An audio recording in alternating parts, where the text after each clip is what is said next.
Somos a força do coletivo. Somos a vontade de juntos fazermos mais. Somos a mão que incentiva. O primeiro passo de um salto. Somos a alegria do encontro. O espaço que se compartilha. O tempo que se doa. O futuro que se constrói. Somos histórias e transformação. Somos muitos. Somos o Instituto Unimed BH.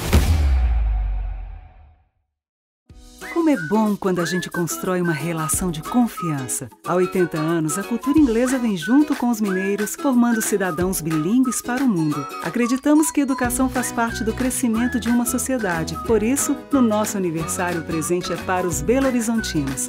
Venha fazer parte da família Cultura Inglesa e ganhe 50% de desconto nos cursos ao vivo pela internet. Cultura Inglesa, 80 anos de história e amor por BH. A Melita tem sempre um café fresquinho para você sentir mais a vida.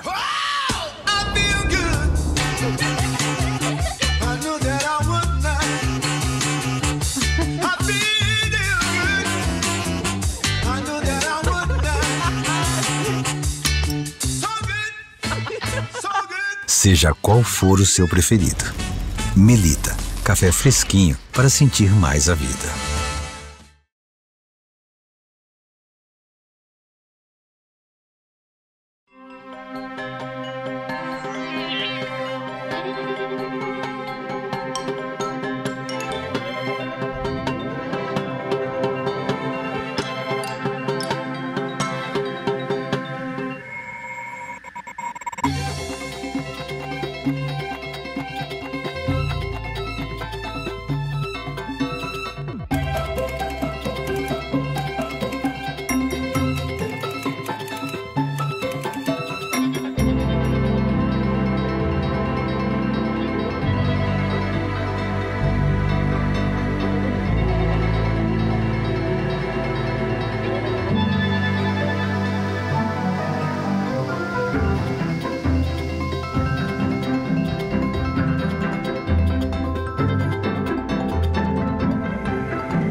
Boa noite.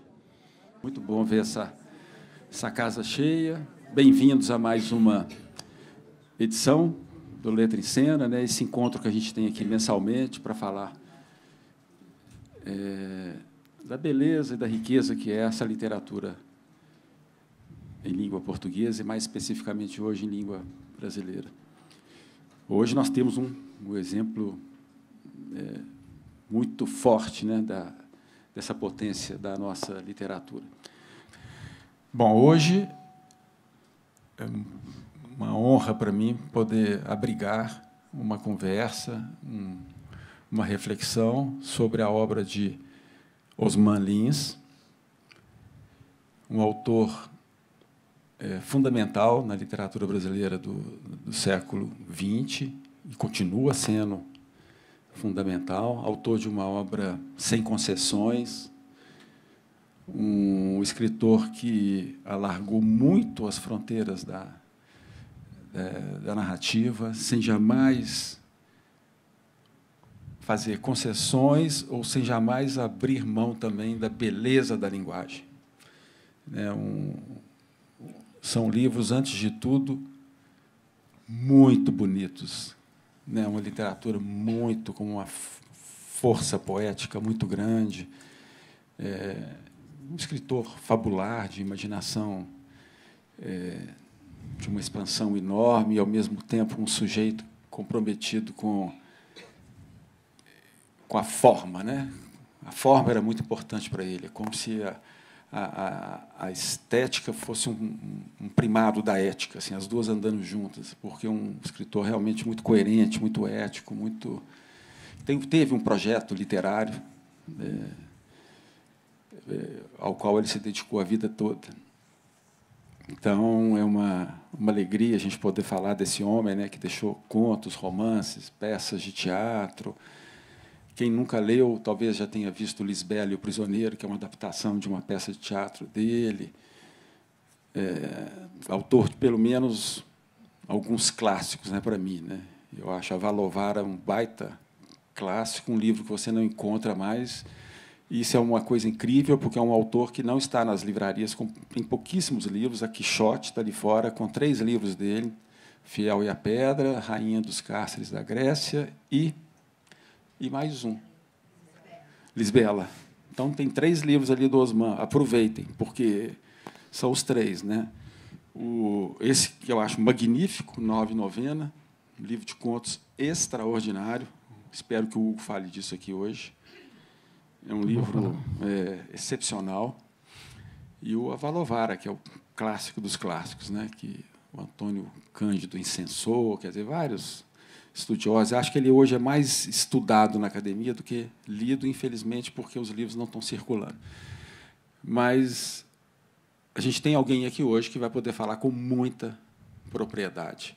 Isso é uma coisa muito legal que eu acho que a gente faz aqui no projeto, que é tentar encontrar aquelas pessoas que podem iluminar a obra, que podem nos ajudar a mergulhar, né, na obra de um determinado autor, talvez abrindo uma janela nova, uma perspectiva nova, um olhar diferente. Então, tem esse cuidado aqui de a gente encontrar essas pessoas. Né? E o meu convidado de hoje, Hugo Almeida, é um osmaniano da cepa, como me disse hoje o Milton Atu, numa mensagem que mandou. Ele falou assim: não, vocês estão em ótimas mãos, porque o Hugo sabe tudo. E sabe mesmo. O Hugo... Bom, eu vou ter que ler o Hugo aqui, porque não dá para... Aí não dá para falar de cor. Né? O Hugo é mineiro, muita gente aqui conhece, né? Fez jornalismo na UFMG, depois doutor em literatura pela USP, autor de mais de 15 livros. Agora, ele dedica boa parte do trabalho dele, do esforço dele, à difusão da obra do Osman Lins. Ele já fez vários livros em torno do Osman. Tem uma reunião de ensaios que eu recomendo, que é linda, que é isso aqui, ó, Sopro na Argila, organizado pelo Hugo, pela Nanquim Editorial. Não sei se esse livro ainda está em circulação, depois você fala. E a sua tese de doutorado, que ele defendeu na USP, Osman Lins, A Chama Grega do Cárcere Brasil, que é sobre o romance A Rainha dos Cárceres da Grécia. Aliás, esse livro tem aqui na Biblioteca do Minas, tá? Mas está alugado. Alguém pegou, quer dizer, alguém pegou esse livro, que eu tentei pegar e não consegui. E, além disso, o Hugo contribui bastante na organização de livros póstumos e coletâneas do Osman, fala frequentemente sobre a obra dele, tem um vídeo na internet com uma palestra maravilhosa dele na Academia Brasileira de Letras. E, além disso, o Hugo é também escritor e dos bons, gente, muito bom. Então, entre os livros dele, esse aqui que está fora do mercado, mas vem ano que vem com uma nova edição, 1000 Corações Solitários, que é o... Esse livro você ganhou um prêmio com ele, foi o Prêmio Nestlé de Literatura. Sim, e Cidade de Belo Horizonte também. Isso, com outro Cidade título. de Belo Horizonte. Tem o primeiro livro dele, Globo da Morte. Esse eu ganhei hoje, viu, gente? Não precisa ficar com inveja, não. Eu ganhei hoje. Meu Nome é Fogo. São alguns, né, gente? Porque tem Viagem à Lua de Canoa. Esse aqui, ele lançou em Belo Horizonte outro dia, mas já está esgotado. Vale das Ameixas, pela editora Cinete, mas está sendo reeditado. Está sendo reeditado. Esse eu não li ainda. Mas vem aqui com ótimos comentários. E o livro de contos que eu gosto muito que o Hugo escreveu, que é Tá ali. Certos Casais. Eu gosto de escrever sobre casais, entendeu? Então, Certos Casais, que é um ótimo livro de contos, está aqui. Ele é mineiro, mas está radicado em São Paulo desde 1984. Bom, nós viemos aqui para ouvir o Hugo, e é isso que nós vamos fazer agora. Depois que o Hugo falar, nós vamos ter a presença sempre luminosa do Odilon Esteves, que vai ler o conto A Partida, que é do livro de contos do Osman, Os Gestos, né, que é de 1957, se eu não me engano. Então, uma noite que eu acho que vai ser sensacional. Passo a palavra para o Hugo. Muito obrigado, gente, pela presença de vocês.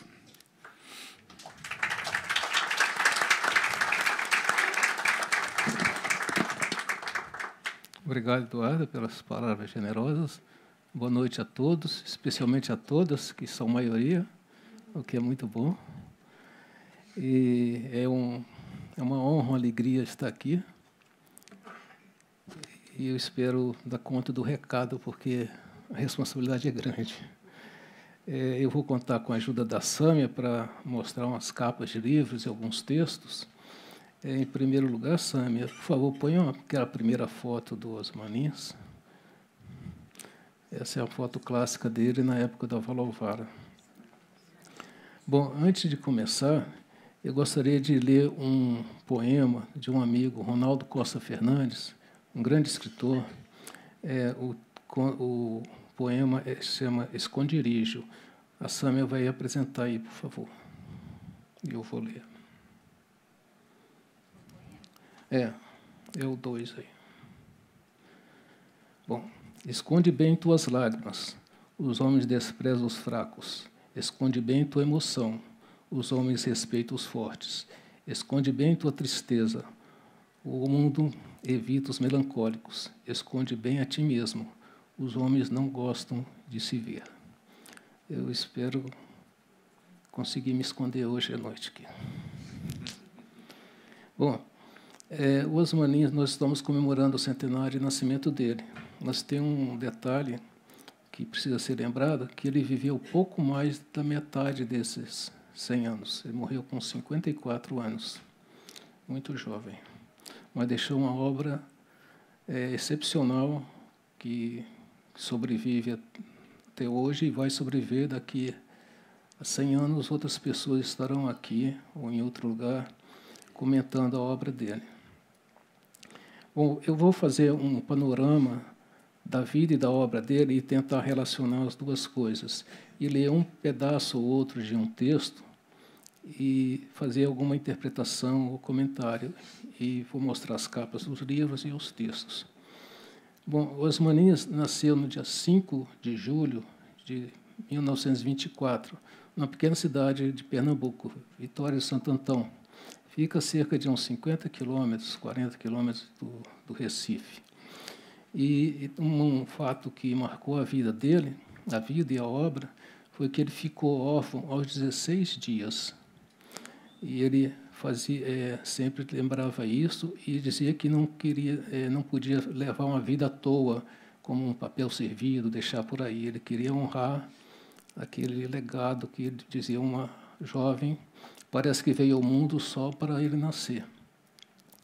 E com essa orfandade, tem um fato também importante, que ele nunca viu um retrato da mãe. Ela não gostava de foto, e naquela época era raro fotografia. Uma vez disseram que tinha uma foto dela, ele pediu para guardar, mas quando foi atrás já não existia mais, já tinham dado sumiço nela. Bom, com a morte da mãe, ele ficou sob os cuidados da avó paterna, Joana Carolina, que mais tarde ele reverencia no retábulo de Santa Joana Carolina, um grande texto dele, e de uma tia também paterna, tia Laura, que também vira personagem do Fiel e a Pedra. Bom, em todo caso, ele teve uma infância solitária, sem irmãos. O pai dele, quando se casou, acho que teve o primeiro filho, o primeiro meio-irmão do Osman, ele tinha 9 anos. E ele era uma pessoa assim, circunspecta, e no ginásio, no colégio, ele tinha um apelido de Tristeza. Mas não era triste, ele era um menino, um rapaz sem a mãe e muito, quase melancólico, sim, mas compenetrado nos problemas da vida, na existência. E ele sempre se destacou, desde o início, com bons textos, e os professores o estimularam a escrever.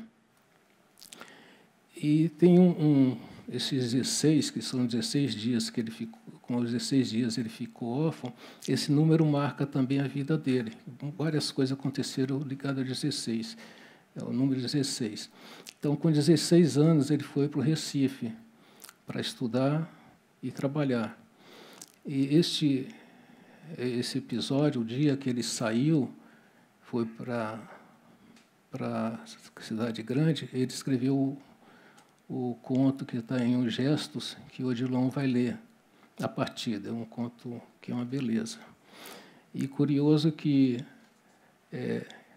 nessa época, ele era jovem, claro, ele tinha uma visão, vamos dizer, não desagradável. Ele se sentia incomodado com o excesso de amor, de afeto da avó. Essa é a tônica do conto. E mais tarde, 10 anos depois, mais ou menos, ele escreveu o Retábulo de Santa Joana Carolina sobre a mesma avó que tem outra visão. Ela vira santa, e uma história belíssima. Então, é o escritor maduro já com outra visão. Bom, quando ele mudou para o Recife, ele começou a escrever na imprensa e trabalhava no ginásio também, como datilógrafo, e publicou os primeiros contos, Menino Mau e Fantasma. E um professor dele, José Aragão, eu estive com ele em 91, contou que, quando saíram esses contos na imprensa, ele levou para o pai dele, e o pai dele levou para ele e falou assim: olha, o Osman publicou e tal. Ele falou: isso é só o começo. Ele falou: você acha mesmo? Pois é, você vai ver. E depois ele viu em quem ele se transformou, né? Bom, e no Recife ele fez o concurso para o Banco do Brasil, com 19 anos, e, para tomar posse, o pai dele assinou a posse e guardou a caneta com muito orgulho, porque o filho entrou para o Banco do Brasil. Mas 27 anos depois, quando ele se aposentou, já em São Paulo, para onde ele se mudou em 62, eu vou falar sobre isso, a saída dele foi muito, muito triste, que não houve nenhuma homenagem, não teve nenhum café quente, nem nada. Ele pegou uma caneta qualquer lá, rodou pela sala e perguntou quem quer ver o homem escrever pela última vez o ponto. O nome dele é Osman da Costa Lins. Aí ele escreveu Osman da Costa Fins. Era o último dia.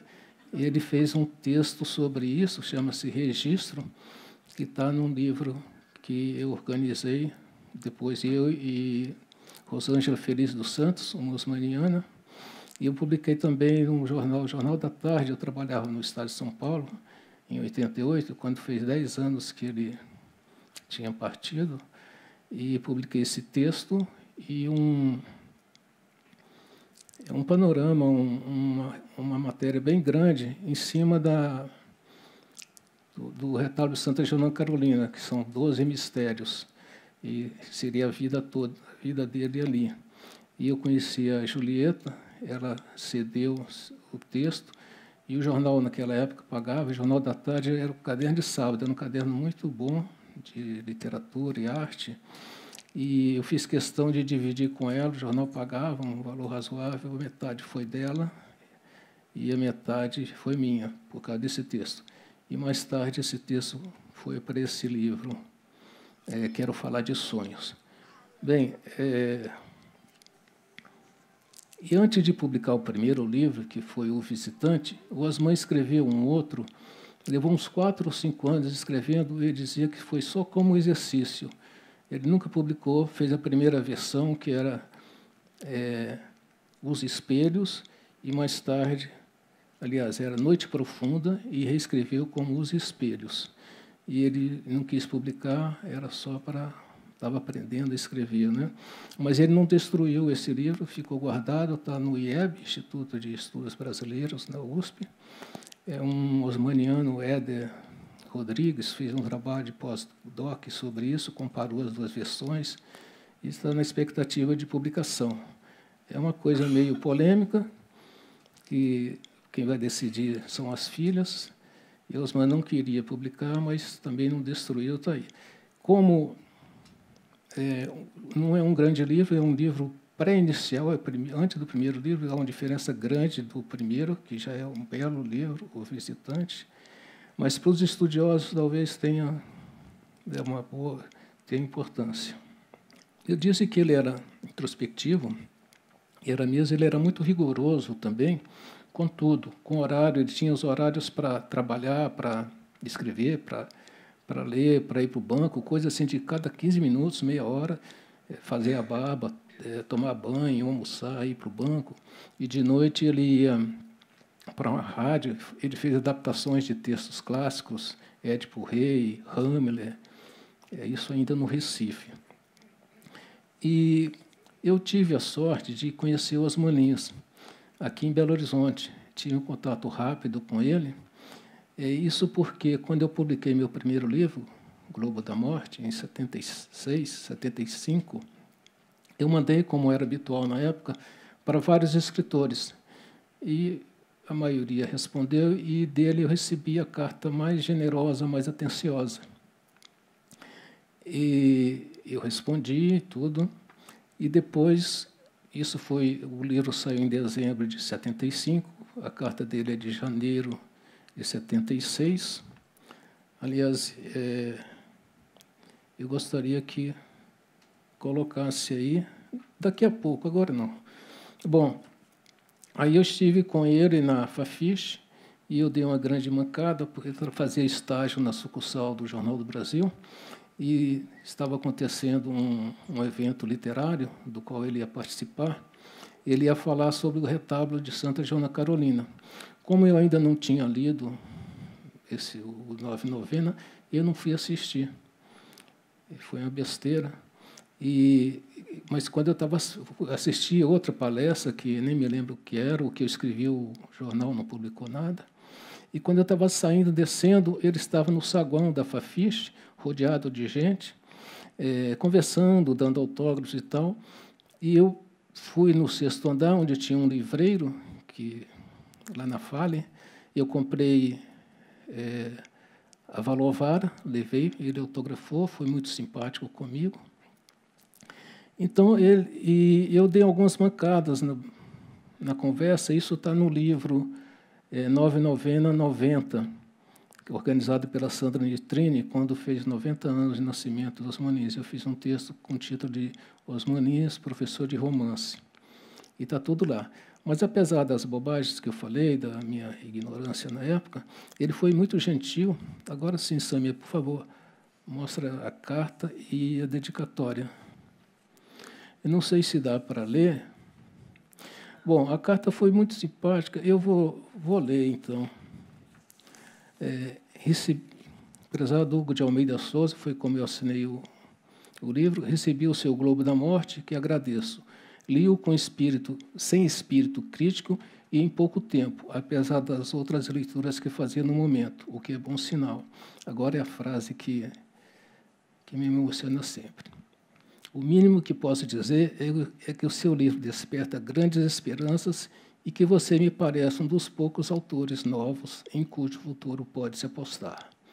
Aí ele comenta, estranho apenas que tenha dado tanta importância à opinião de escritor convencional como Otávio de Faria, que dificilmente aceitará de verdade contos como os seus.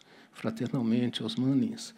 O Otávio de Faria era da Academia Mineira Brasileira de Letras, e ele participou do concurso Fernando Quinalha, no qual o Globo da Morte teve a menção honrosa, e ele me escreveu uma carta e eu reproduzi trechos dessa carta na contracapa do livro. E, de fato, ele era um escritor tradicional bem diferente dos Osmaninhas. Bom, o fato é que depois, isso foi em janeiro, em julho do mesmo ano, 76, quando eu me encontrei com os Osmaninhas, acho que dá para ler ali, não é? Eu pensei que estivesse aqui, não estou achando. Ele fez a dedicatória no Valovara, e, no final, com um abraço fraterno, da mesma forma que ele tinha escrito antes, fraternalmente. Bom, e quando eu ganhei o prêmio Nestlé, em 88, eu conheci o Ricardo Ramos, filho do Graciliano, e, na época, nesse prêmio, eram 4 categorias: romance, conto, poesia e literatura infantil. E 3 prêmios cada um. Dos 12 premiados, 7 ou 8 eram mineiros. E os 4, o primeiro lugar das 4 categorias éramos mineiros. Então, com isso, a Nestlé trouxe o pessoal aqui para divulgar os livros, divulgar o prêmio antes mesmo do livro sair. E eu vim com o Ricardo Rames, e no percurso do aeroporto até o hotel, nós conversamos, e ele me falou que Osmanins era muito bravo, briguento. Aí eu estranhei, porque comigo ele foi gentil, achava que era uma pessoa gentil, muito boa, e era, de fato era. Em São Paulo eu conheci um rapaz que trabalhou numa editora como revisor, que publicava livros do Osmanins. E ele me disse que Osman era chato, as pessoas não gostavam. Eu entendi por quê depois, porque ele era exigente. Tem detalhes nos contos dele, nos romances, detalhes gráficos e tudo, que ele fazia questão, tinha que ser daquele jeito, senão não tinha sentido, né? Agora, para meu alívio, eu li recentemente no último livro da Nádia Gottlieb, Clarice na Memória dos Outros. Lá tem um depoimento do Pedro Paulo Sena Madureira, que foi editor do Osmanins na Guanabara, num encontro no Rio, na casa do Rubem Fonseca, um jantar em homenagem ao Osman e à Julieta. Estavam a Clarice, Nélia Pinhon, editores, e entre eles o Pedro Paulo. E ele disse uma frase que é maravilhosa. Ele disse assim: Osman era falsamente antipático, pois era pessoa de deliciosa conversa. Então, era uma pessoa adorável. Ele era combativo com as editoras, com a questão social, a questão política e tudo, mas era uma pessoa maravilhosa. Bom, de um ano para cá, mais ou menos, eu reli a obra dele e descobri coisas que, de certa forma, são inéditas.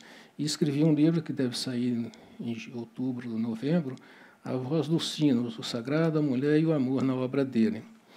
E a gente sabe que hoje o sagrado não engloba muita coisa, a natureza, os cosmos, e o sino é um símbolo muito forte do sagrado. O sino foi criado pelos chineses em 3.000, 4.000 anos antes de Cristo, mas mais tarde foi incorporado pela Igreja Católica como um símbolo das igrejas, para chamar, no início, na China, era para marcar o início e o fim da jornada de trabalho. A igreja colocou nos templos para chamar os fiéis para a missa. E num poema do João Cabral, do Guimarães Rosa, João Guimarães Rosa, ele fala que o sincero foi o primeiro sino, aquele sininho dos bois lá, do burrinho na manjedoura lá de Jesus. Então, e eu percebi que o sino atravessa toda a obra do Osmanins. Só tem um livro que não parece o sino. E de uma maneira sempre positiva, em momentos capitais do enredo, de mudança da situação do personagem, da história, e sempre de alegria.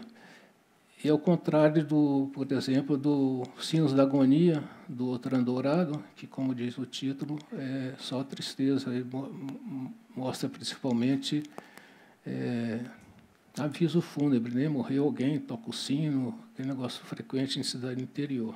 Tem um estudo de uma professora da Universidade Federal do Maranhão, Maria Araci Bonfim, que ela cotejou as notações do Osmanins na viagem que eu vou falar daqui a pouco, a primeira viagem que ele fez à Europa. Ele foi bolsista da Aliança Francesa, passou lá 6 meses, e ele fez um roteiro cultural também, não como turista, mas como um escritor mesmo, interessado na cultura. Visitou museus, assistiu a peças, shows, viajou, foi à Itália, foi à Inglaterra e outros países, e numa caderneta ele notou que, no momento lá, ele estava numa praça e ouviu um sino tocar, e foi um momento de grande júbilo. de uma alegria permanente, que dos momentos mais felizes da vida dele. E isso ele reescreveu e está no Marinha de Primeira Viagem, que é sobre essa estada dele em Paris, na Europa. Então, isso também mostra que o sino não foi gratuito. Ele dizia, tinha um detalhe muito importante, que na obra dele estava excluído o acaso. Tudo passava pelo crivo dele. E ele planejava a obra com detalhes, desde o início, e fazia questão disso. Mas também chamava atenção para outra coisa, porque ele disse, todo autor sabe, que em alguns momentos a obra é obscura para o próprio autor. Então há um certo conflito entre entender tudo e saber que tudo também é mistério. Então a obra dele tem isso. Bom, o primeiro livro foi outra coisa que eu percebi relendo a obra dele, é a evolução da mulher. Existem livros sobre a mulher em vários textos dele, mas não comparando do início ao fim. Eu vou falar de uma maneira bem rapidinha para dar uma noção. No primeiro livro, é O Visitante, e eu vou fazer também a relação com a questão amorosa, que eu trato no livro. O primeiro livro é um casal, é um professor e uma professora. A professora Celina tem 42 anos e um professor, Arthur, tem uns 50 ou mais. Ele era casado, ela era solteira. Ela tinha uma escolinha, dava aulas particulares, e ele se aproximou dela com segundas intenções, mas com álibi de que queria matricular o filho para ter aulas de reforço, o que de fato fez, mas se envolveu. E ele escrevia poemas e levou um caderno para ela, e ela achou ridículos, medíocres, assim, não tinha valor nenhum literário. E a relação amorosa foi muito desigual. E no início também, nos primeiros livros dele, a mulher era submissa e o marido machão. O fato é que a relação deles, no momento capital lá, foi traumática, foi quase um estupro. Tanto que ele saiu do local como se fosse um criminoso deixando a cena do crime. Não deu tchau nem nada, sumiu. Ela engravidou e a história segue. Acho que não preciso contar mais, depois as pessoas vão ver. No Fiel à Pedra, o segundo romance dele, há um casal, Teresa e Bernardo, que tomam conta de uma fazenda, um sítio lá de um senhor muito rigoroso, Nestor, um homem mau, digamos, né, opressor, e é um relacionamento bonito, normal, sem grandes arroubos, mas de igualdade, né? Ao contrário do primeiro. E já em Avalovara, no romance seguinte, bom, no Fiel e a Pedra tem bastante sino, em vários momentos também. E na Avalovara, a relação amorosa ganha nova dimensão poética. E também ele falava que o amor, o erotismo, tinha um aspecto religioso, sacro, era sagrado. E sobretudo, poético. Tudo que ele fala lá é bem forte, bonito, o contrário dos outros dois. E no último, A Rainha dos Cássia da Grécia, é a história de um professor que aí mostra a diferença em vários aspectos com o primeiro, o Visitante. É um professor que não se nomeia, que lê um livro inédito de uma ex-companheira, Júlia Marquezine Noni, que escreveu um romance que tem o mesmo título, A Rainha dos Cássia da Grécia, um romance maravilhoso. E ele lê e, em forma de diário, analisa isso. E, como é natural, nenhum viúvo vai falar sobre a relação amorosa da falecida, né? Não há nenhuma relação, não há nenhum episódio do amor deles. Somente no momento, quando ele se encontra com o ex-companheiro da Júlia, que tinha se casado e separou, era um homem tosco, não tinha instrução nenhuma, ele queria ler o livro e falou assim, achava que era autobiográfico. Um dia eu dei um chute nela, isso está aí, não é? Eu tenho direito de ler e tal. E falou assim, ela não queria sair da cama. Era a única referência à questão amorosa da Júlia pela voz de um terceiro, que Osman não falava. E nesse livro também tem muitos sinos, como a Valovara. Na Valovara o sino aparece umas 10 ou 12 vezes, e sempre em bons momentos. Bom, mas voltando aos primeiros livros, tem um detalhe fundamental, que a obra dele se divide em duas partes. Do primeiro, O Visitante, até O Fiel e a Pedra, é considerada a primeira fase, que é tradicional. Ele tinha uma dívida com os grandes escritores clássicos, Flaubert, Machado de Assis, Hemingway. E depois, a partir de Nove e Novena, ele mudou, era uma literatura nova, própria. Ele dizia que ali ele, pela primeira vez, atingiu ele mesmo, né? Não devia nada aos anteriores, com quem ele aprendeu, e era um livro novo na literatura brasileira. E era sobre vários aspectos, sobre a forma, a linguagem, os personagens, e lá está o sino bem presente também. E no Os Gestos, o segundo livro, que é de 57, tem a relação de marido e mulher quase também desigual. A mulher quase sempre submissa, o marido dominante, dominador e tudo, mas tem contos belíssimos lá, como o conto A Partida.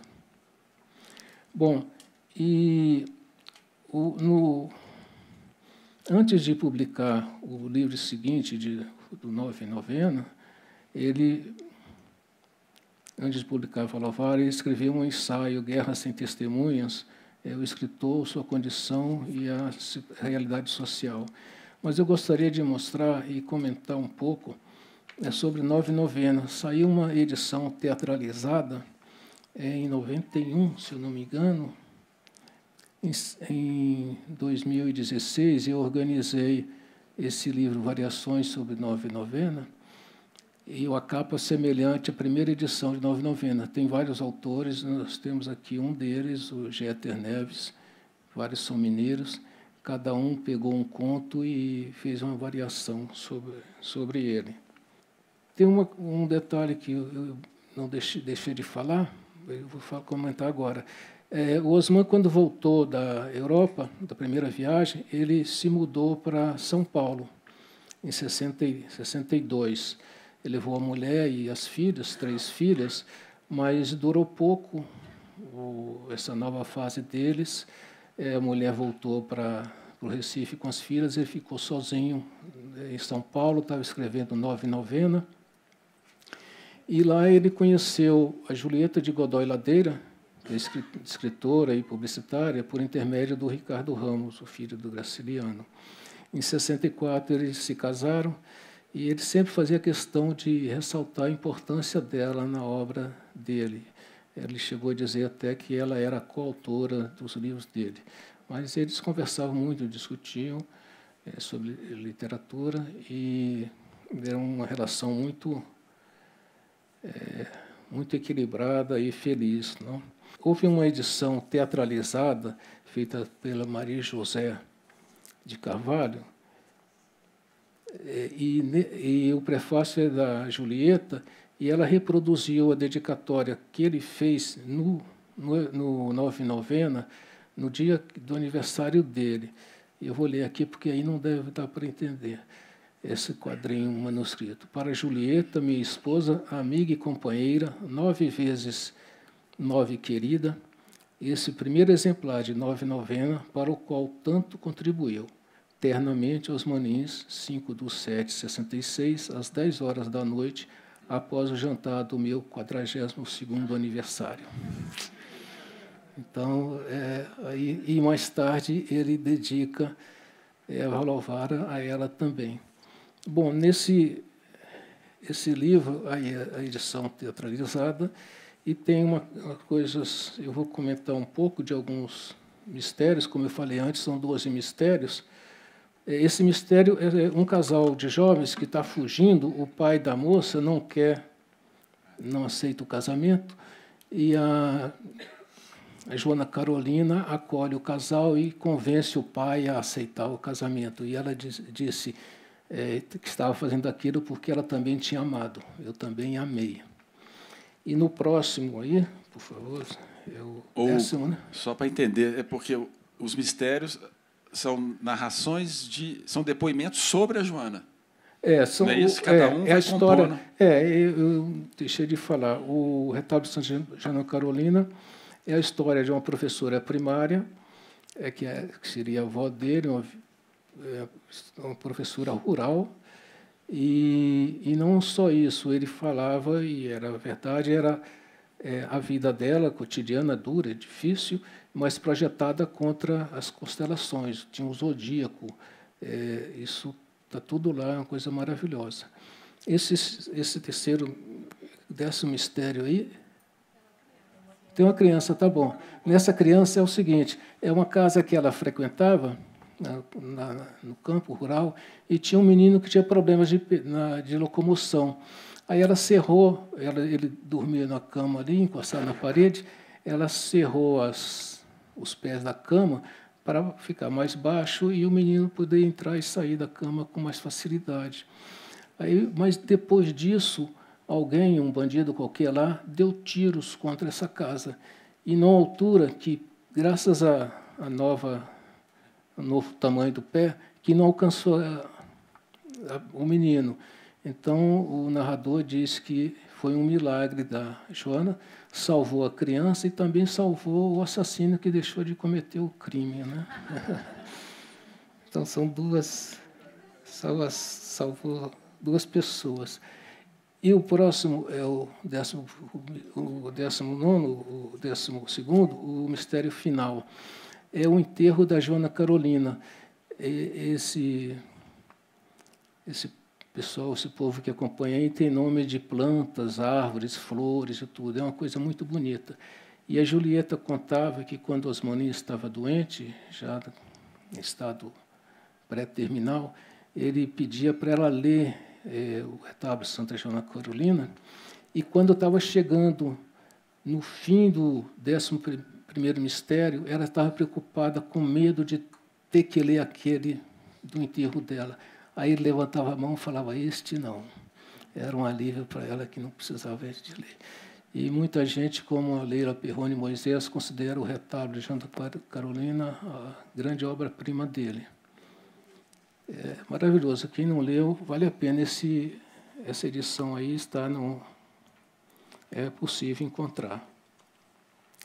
Bom, como eu disse, Osmanis não se repetia, ele sempre inovava, e cada livro ele dizia que era ruptura e continuidade. E eu gostaria de mostrar um pouco agora sobre a Valovara. Bom, eu vou falar da Valovara e a Rainha dos Casos da Grécia.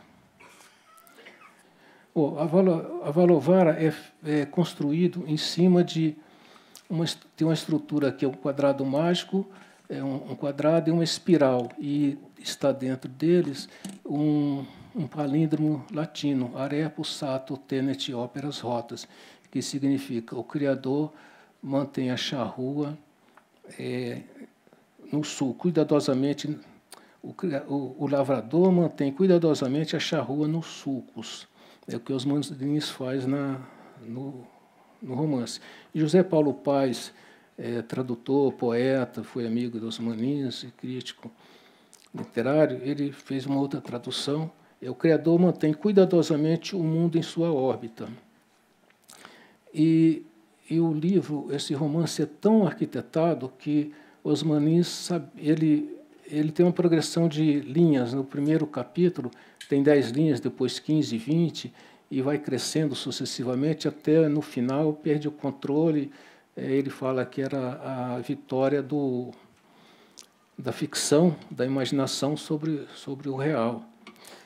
E ele, antes de terminar o livro, e naquela época não havia computador, ele sabia quantas linhas ia ter o livro, aproximadamente, com diferença mínima, e quantas páginas. Ele era bem calculista. Existe até um livro com o título de Osmanias, o Matemático da Prosa, de Ivana Moura, de Pernambuco. Bom, e Novalovara, ele escreveu durante a ditadura militar, e ele enfrentou todos os problemas e mostrava, não com todas as letras, mas com letras que, para o bem entendedor, dá para saber do que ele estava falando. E eu gostaria de ler alguns pedaços, e depois aquele ali que eu vou arriscar uma interpretação. Bom, ele diz o seguinte lá: o narrador é Abel, o narrador é o personagem principal, um dos personagens, né? Ele sai pelo mundo em busca do conhecimento, do amor e tudo. É um escritor iniciante, está escrevendo um ensaio, o Rio, a Viagem e o Rio.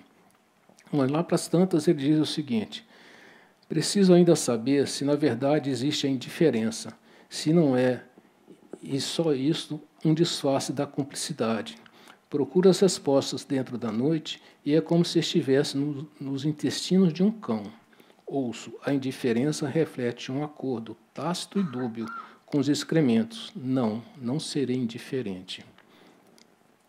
Está no Novalovara. E mais adiante ele diz o seguinte: questiono o meu ofício de escrever em face da opressão. Fico ouvindo a resposta que se forma no ponto mais protegido e inviolado do meu corpo, do corpo. A máquina da opressão alcança-me através das paredes e da carne. Todos os seus guardas e artífices dormem, todos, rodeados de arames, casamantas e armas, e ela, a máquina, opera. Máquina ou cão? Agora, por favor, Sâmia, o próximo. Agora, esse texto, eu vou arriscar uma interpretação. Surge no teto, eu pus entre colchetes aí, vem do alto, algo imposto, uma grande mariposa de asas negras, a opressão. Outras duas na porta, não há saída, vigilância total. A vela, luz, liberdade, se extingue, escuridão, ditadura. Não me movo e continuo despido, desprotegido, nenhuma garantia. Embora esfriasse com a madrugada e rápidos golpes de vento façam gemer a aldraba da janela. Falarei em vão? Escrevo à toa? Bom, isso aí, além dessas passagens, tem várias referências à ditadura e, ao mesmo tempo, tem a questão amorosa que é muito bonita. Bom, isso, Avalovara. No romance seguinte, A Rainha dos Cásticos da Grécia, as diferenças são grandes, a começar pelo título. Avalovara é uma palavra só. A Rainha dos Cásticos da Grécia é um verso do cânone de Camões. É aquele, o decassílabo clássico, as tônicas na segunda, sexta e 10ª sílabas. A Rainha dos Cásticos da Grécia, igual as armas e os barões assinalados. É um poema e o outro é só uma palavra. O Avalovara tem 5 epígrafes, a Rainha não tem nenhuma. E agora eu queria mostrar aí o início dos dois. Não dá para a pessoa lá de trás ver, né? Então eu vou falar. O primeiro capítulo é a letra R. Cada letra é aquele palíndromo tem 8 letras. Cada letra é uma linha narrativa, é um tema. E começa com R1, é a espiral e o quadrado lá. E tem um personagem que não tem nome, é esse símbolo aí, que é uma bolinha, um círculo, com um ponto no meio e duas anteninhas. E Abel, encontros, percursos, revelações. Eu vou ler esse primeiro trecho. No espaço ainda obscuro da sala, nessa espécie de limbo ou de hora noturna formada pelas cortinas grossas, vejo apenas o halo do rosto que as órbitas ardentes parecem iluminar, ou talvez os meus olhos. Amo-a. E os reflexos da cabeleira forte, opulenta, ouro e aço, um relógio na sala e o rumor dos veículos. Vem do tempo ou dos móveis o vago odor empoeirado que flutua. Ela junto à porta, calada.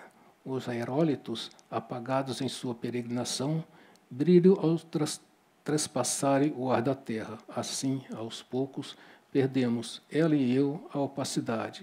Emerge da sombra a sua fronte, clara, estreita e sombria. É pura poesia, né? E no início, como eu falei, a Rainha dos Cais da Grécia é feito em forma de diário. Na primeira entrada, as datas são reais, que ele escreveu, é 26 de abril de 74. Muitas vezes, durante o último ano, tão penoso e vazio, mencionei aqui a intenção de ocupar as horas vagas, dando-lhe sentidos, talvez, escrevendo que Júlia Marquesinha Noni, sempre discreta em relação a si mesma, me contou da sua vida, o que testemunhei e o que depois pude saber. Quantas noites, ouvindo o rumor dos veículos que acende, indistinto a esta sala agora sem alma, examino os poucos retratos que deixou. Sei quase de qual os seus apontamentos, nem sempre inteligíveis, e um diálogo nosso, gravado. As conversas diárias, essas se perderam. Delas, com uma aguda noção do irrecuperável, só fragmentos consigo reconstituir.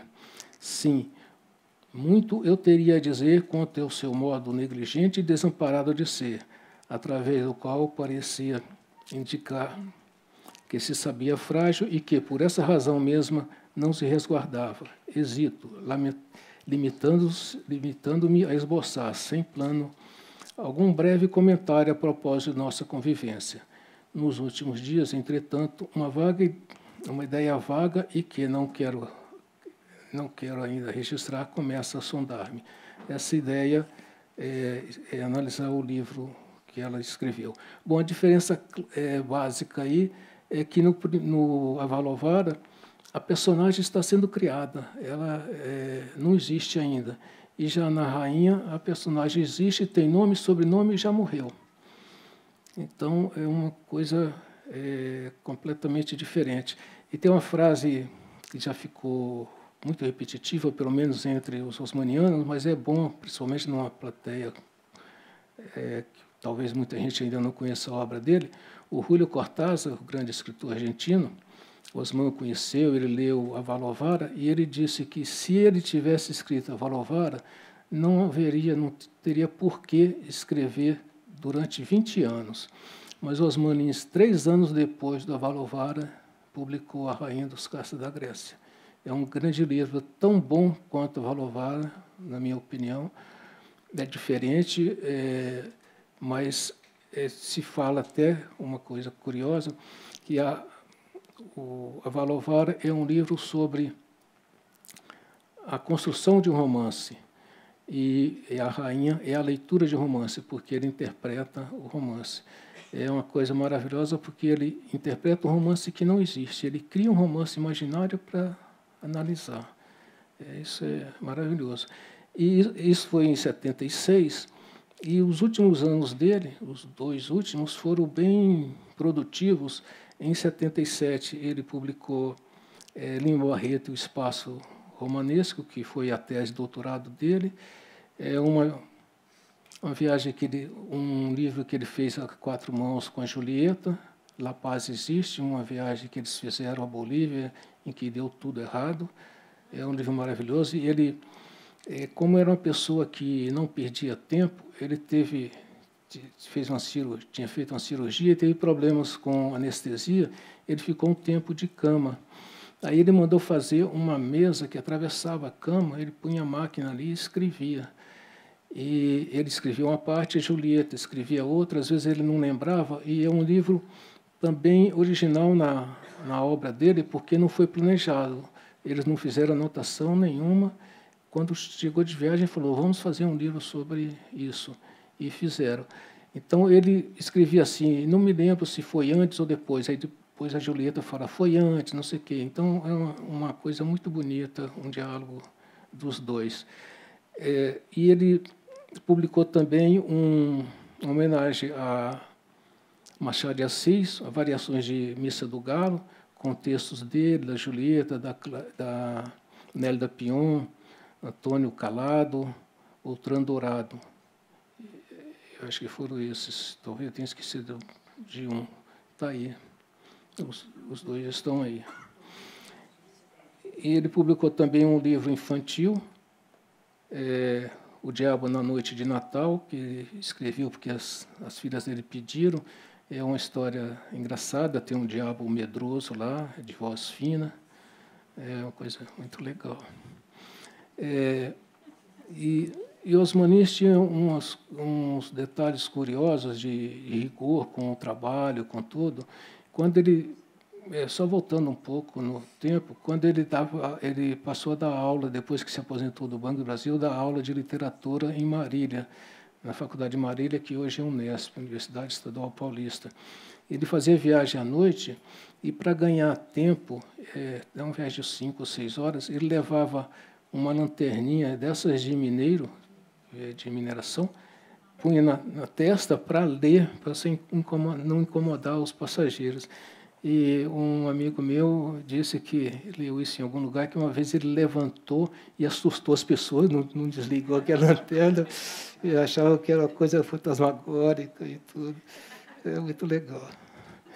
Bom, essa edição, aquelas ilustrações lá da edição de 9/90 foram feitas pela Marianne Jolovic, que foi a tradutora dele da Alemanha, para a Alemanha.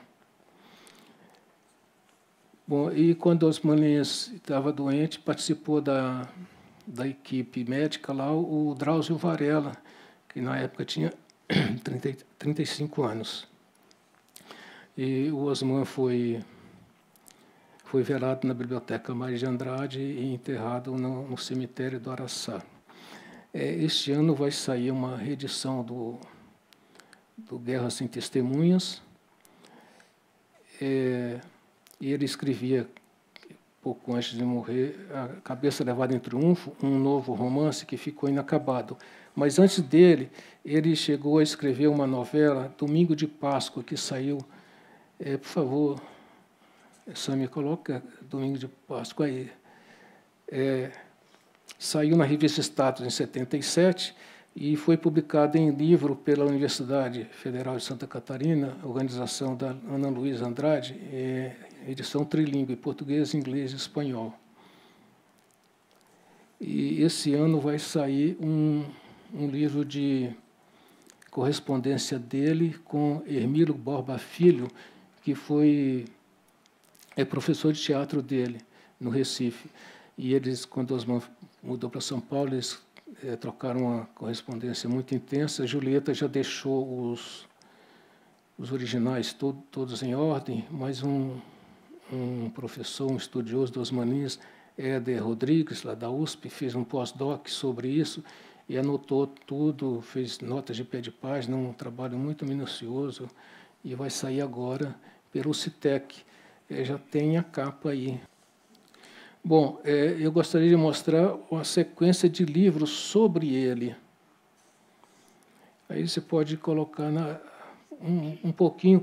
Eu acho importante porque vai ficar na internet e as pessoas na internet, no YouTube, podem parar e anotar e ir atrás.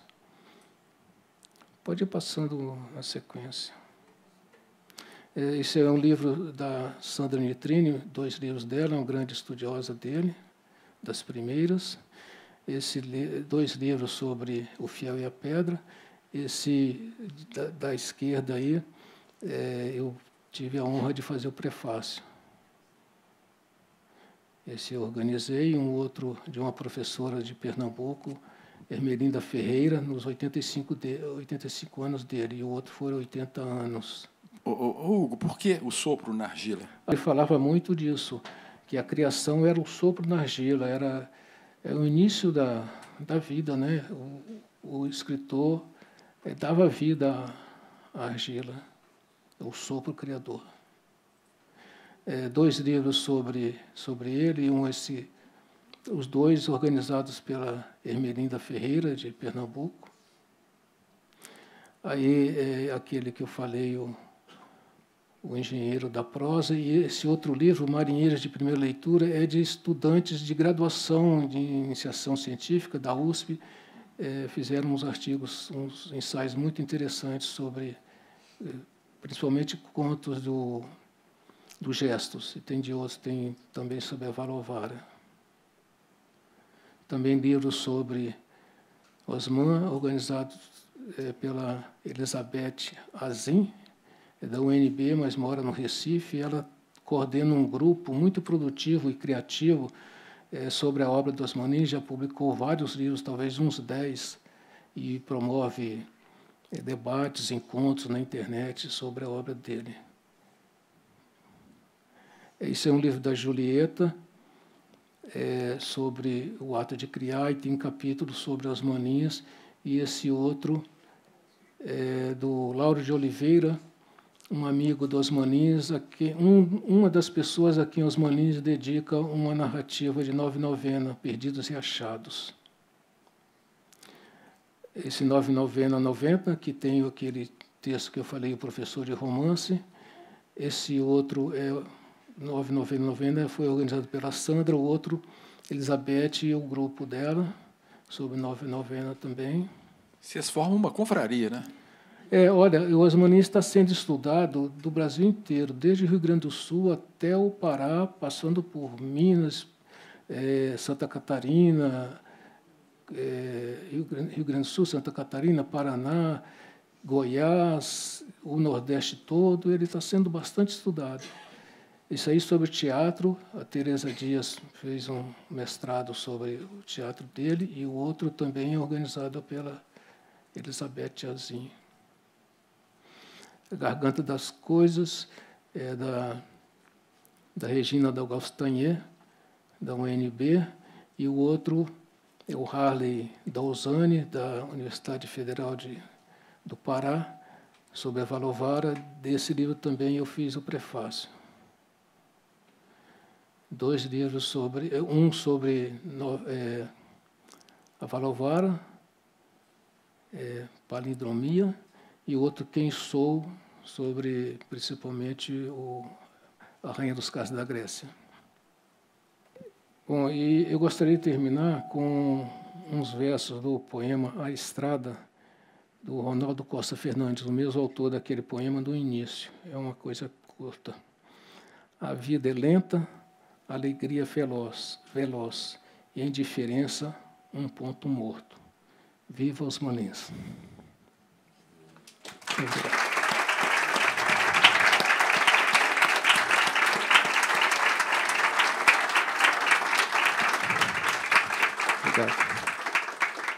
Hugo, atualmente é moda publicar obra que o autor não concluiu. Garcia Marques agora está com um livro aí. Muita gente detesta, tem gente que gosta. Esse livro que ele deixou inacabado, ele estava avançado, não estava? Tem alguma perspectiva? Ninguém. Olha, avançado em que sentido? De publicação? Ele está inacabado no sentido assim, de que não dá para publicar? É a última, a cabeça levada em triunfo? Não dá porque não está completo, né? Não, mas agora, o primeiro... porque atualmente está moda. Tem publicado, tem saído muitos livros assim, inacabados. Quem vai decidir é a família. Mas como Osmanias não é um best-seller hoje, ele já foi, na época da Valovara, ele chegou aos primeiros lugares da lista da Veja. Mas, naquela época, o mundo era outro, o Brasil era outro, e best-seller, ele vendeu 16 mil exemplares, estava no primeiro lugar. Hoje, para ser best-seller, tem que ser 100, 200, 300, 500 mil exemplares, né? E as editoras querem publicar tudo de autores que vendem. O Osman, se os grandes livros dele estão fora das livrarias, das editoras, imagine um livro inacabado ou inédito. Só tem interesse para os estudiosos mesmo. Você falou que o livro da Avalovara é um livro sobre o romance, e é mesmo. De certa forma, também é um livro sobre a paixão, né? Porque é um livro... O Abel tem 3 mulheres que passam pela vida dele. Mas 2 têm nome. Uma de cada vez. Sim. 2 são nomeadas, né? A Cecília, que é um pouco formada por homens. A outra por cidades. A outra né? formada por cidades. E a outra que carne e verbo. E a outra que não é nomeada. Mas ela é a grande. E verbo. Né? Assim, e você falou que é uma coisa muito do amor, mas é muito carnal, né?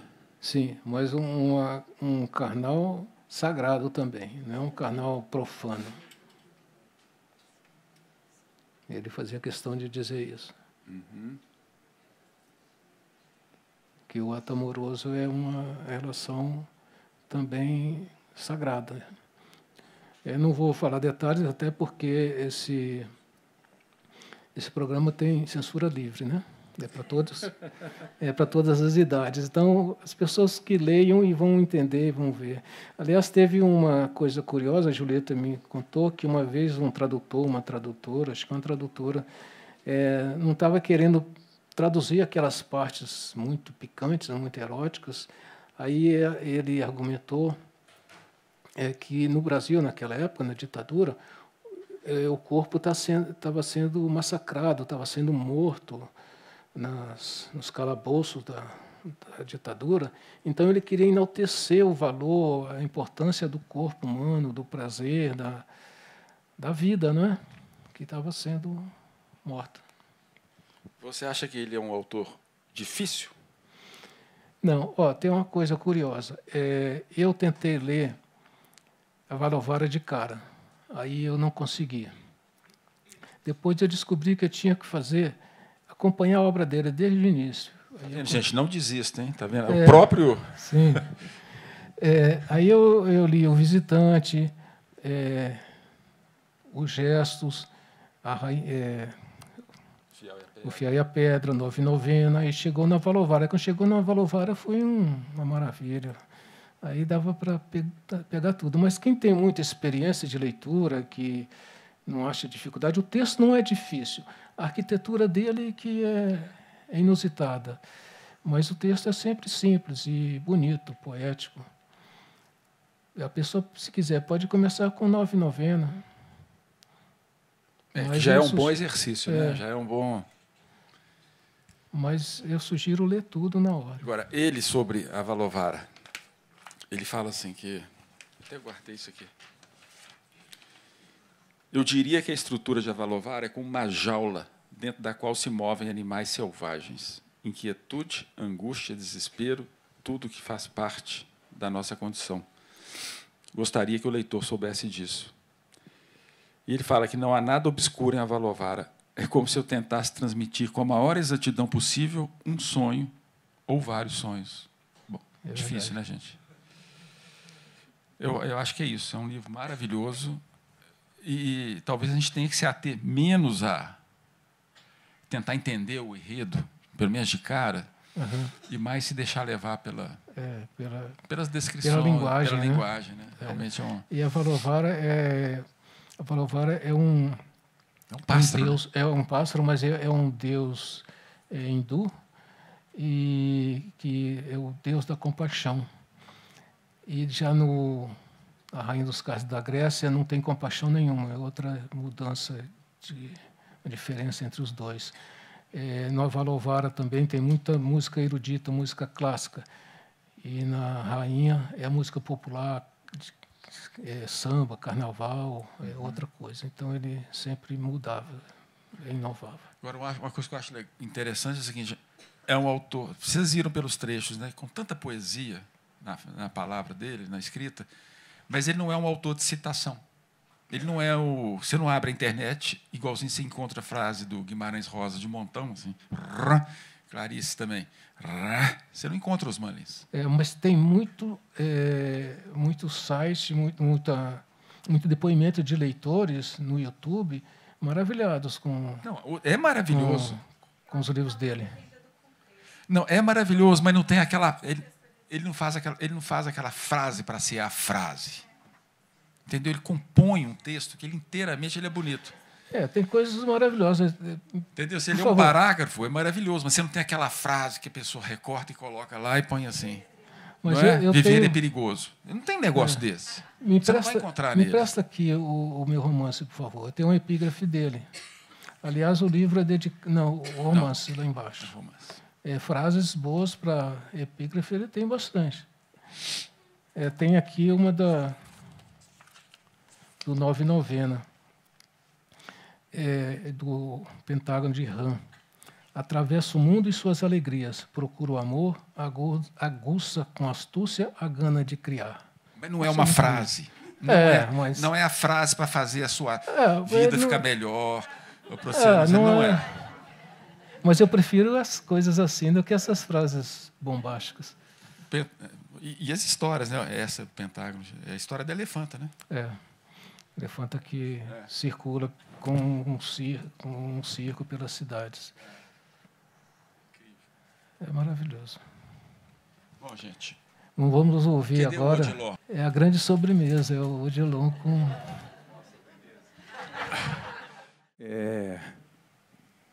Eu não vou falar nada porque esse conto me emociona muito. Então vou tentar concentrar e fingir que não me emociona, para dar conta de narrar para vocês. Eu vou deixar o livro aqui na minha mão, que se minha memória falhar, eu dou uma paradinha e confiro aqui onde é que eu parei. A Partida de Osman Lins. Hoje, revendo minhas atitudes quando vim embora, reconheço que mudei bastante. Eu verifico também que eu estava aflito, que havia um pouco de mágoa e desespero na minha impaciência. Eu queria deixar minha casa, minha avó e seus cuidados. Eu estava farto de chegar a horas certas, de ouvir reclamações, de ser vigiado, contemplado, querido. Sim, também a afeição de minha avó incomodava-me, era quase palpável, quase como um objeto, uma túnica, um paletó justo que eu não pudesse despir. Vivia a comprar-me remédios, a censurar minha falta de modos, a olhar-me, a repetir-me conselhos que eu já sabia de cor. Era boa demais, intoleravelmente boa e amorosa e justa. Na véspera da viagem, enquanto eu a ajudava a arrumar as coisas na maleta, pensava que no dia seguinte eu estaria livre e imaginava o amplo mundo no qual iria desafogar-me. Passeios, domingos sem missa, trabalho em vez de livros, mulheres nas praias, caras novas, como tudo era fascinante, que viesse logo, que as horas corressem e eu me encontrasse imediatamente na posse de todos esses bens que me aguardavam, que as horas voassem. Percebi que minha avó não me olhava. A princípio, achei inexplicável que ela fizesse isso, pois costumava fitar-me longamente, com uma ternura que incomodava. Eu tive raiva do que me parecia um capricho e, como represália, fui para a cama.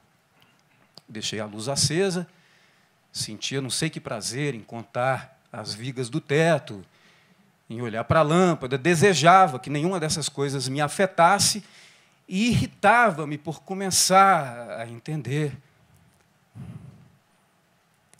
que eu não conseguiria afastar-me delas sem emoção. A minha avó fechara a maleta, e agora andava pela casa, calada, devagar, fiel ao seu hábito de fazer arrumações tardias. A quietude da casa parecia triste, e ficava ainda mais nítida com os poucos ruídos aos quais eu me fixava.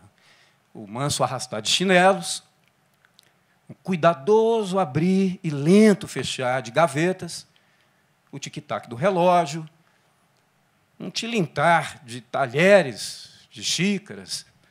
Por fim, ela veio ao meu quarto, curvou-se, acordado, apanhou o lençol, ia cobrir-me, gostava disso. Ainda hoje o faz quando a visito. Mas pretextei calor, beijei sua mão enrugada e, antes que ela saísse, eu dei-lhe as costas. Não consegui dormir, continuava preso a outros rumores, e quando esses se esvaíam, indistintas imagens me acossavam.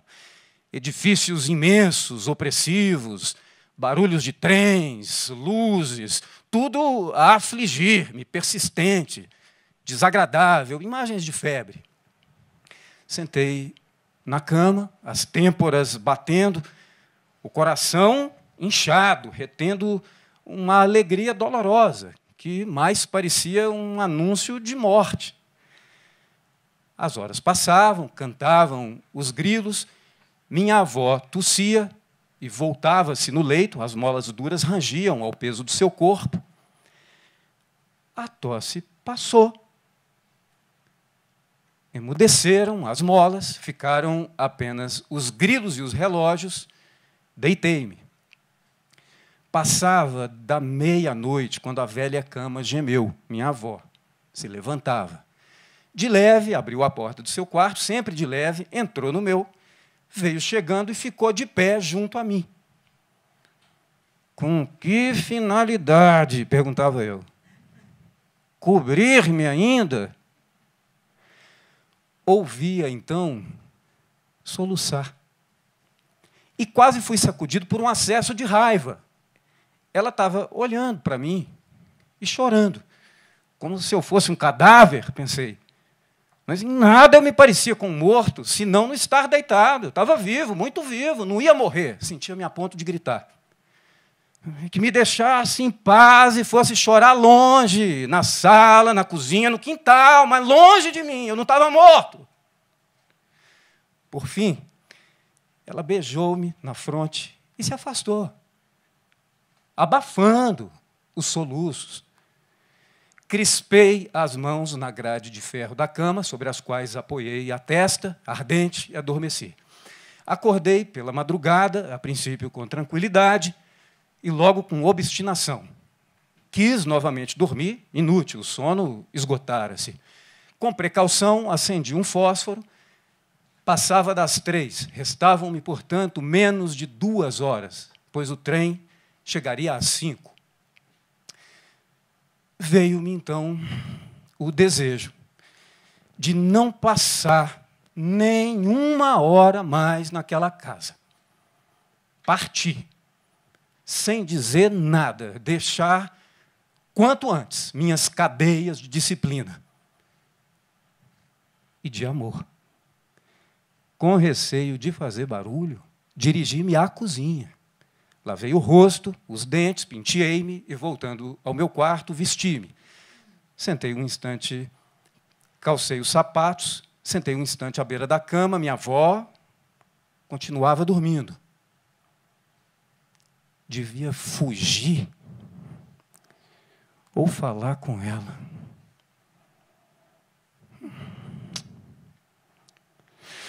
O que me custava acordá-la, dizer-lhe adeus?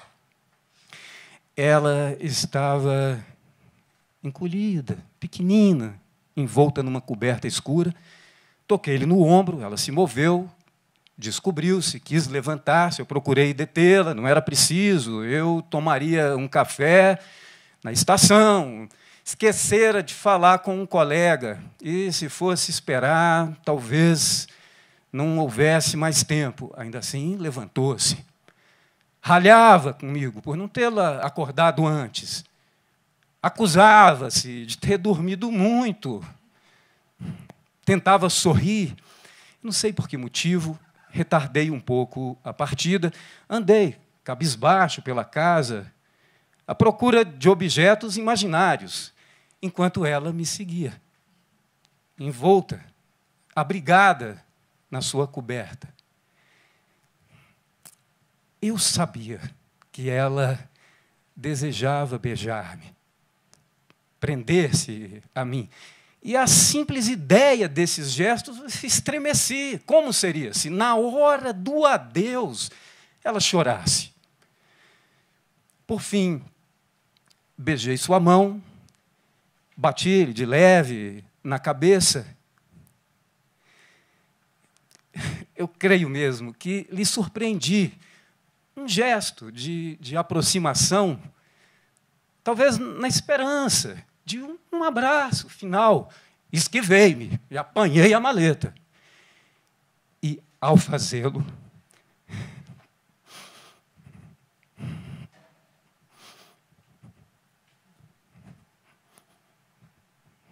lancei um rápido olhar para a mesa,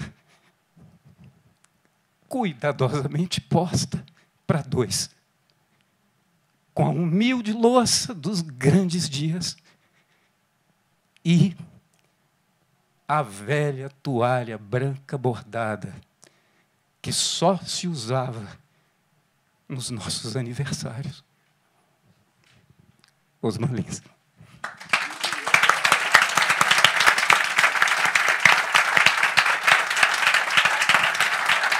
Maravilha, cara.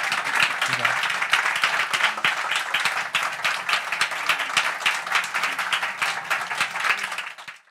Eu queria dedicar essa noite ao Odilon, porque a gente deve essa noite a ele. Foi ele que lá atrás me chamou a atenção e falou: está sabendo do centenário do Osman Lins? Por que você não faz um letra em cena com o Osman Lins? Inclusive, eu gosto muito de ler um texto. Tem um texto dele que eu adoraria ler. Eu falei: Osman Lins, eu estava montando a programação do segundo semestre. Você quer ler? Então, te agradeço muito. Quanto tempo? Porque estava quase passando batido e você me chamou a atenção e nos presenteou com essa leitura emocionante, maravilhosa. Obrigado. Eduardo, tem mais uma coisinha aí. O meu filho, Bruno, fez um poema sobre esse evento aqui, e a coisa de 3 minutos. Ele poderia apresentar?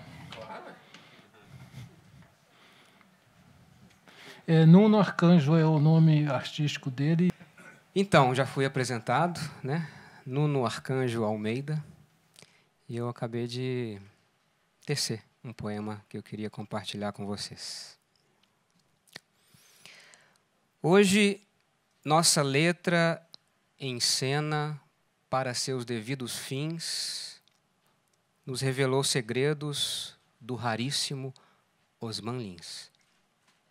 Quem nos segredou e mineiramente contou nuances de sua história fora Hugo Almeida, o escritor que faz questão de não esconder seu amor pela vida prima da obra deste autor.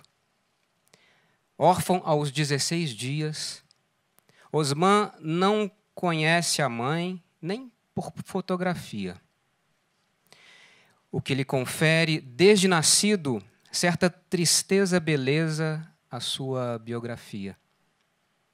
Aos 16 anos, o jovem calado, no ginásio de tristeza apelidado, vai para o Recife trabalhar.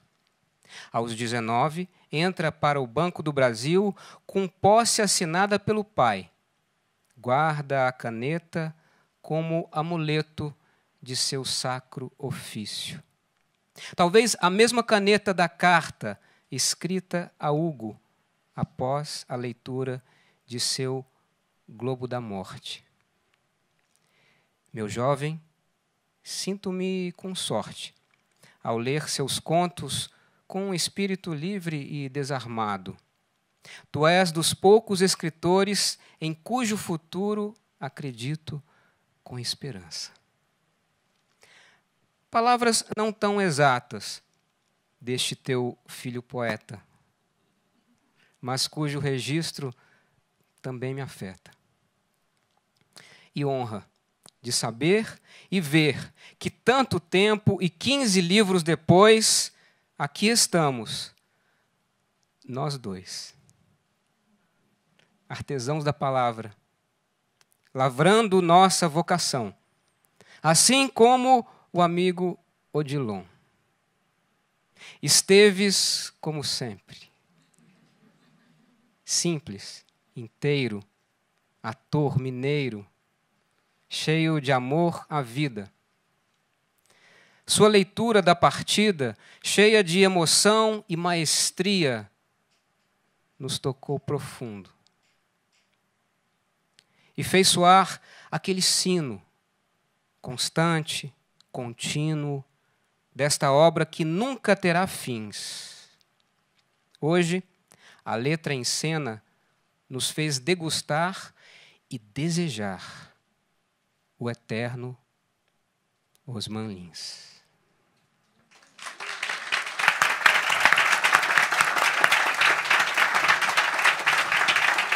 Obrigado, Fernando. Maravilha. Muito agradeço. Bom, gente, emoção a toda aqui, né? O importante é sair daqui com vontade de ler Osman Lins, né? É isso mesmo. Isso aqui é isso que importa, tenho certeza. Você quer falar mais alguma coisa, Hugo? Não, quero agradecer e espero que tenha despertado interesse pela obra dele. É isso. Obrigado, gente. Obrigado pela presença, viu?